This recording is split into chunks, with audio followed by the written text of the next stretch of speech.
بسم الله الرحمن الرحيم.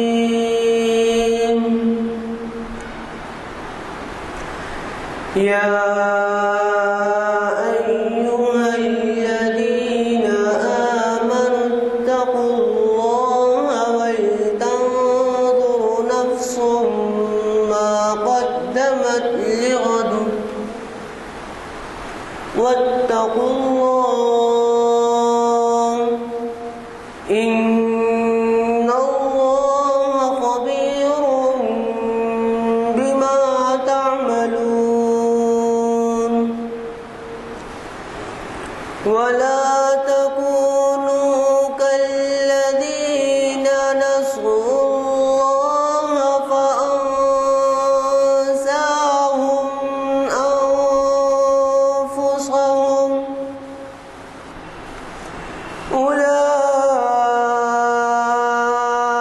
أولئك هم الفاسقون.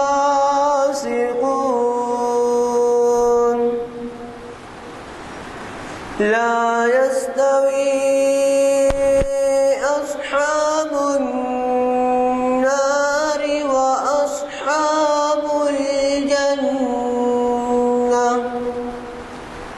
أصحاب الجنة هم الفائزون.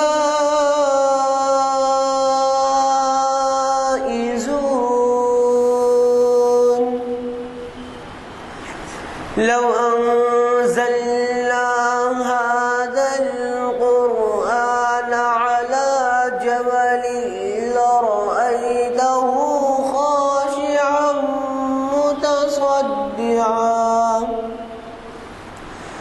متصدعا من خشية الله. وتلك الأمثال نضربها للناس لعلهم يتفكرون.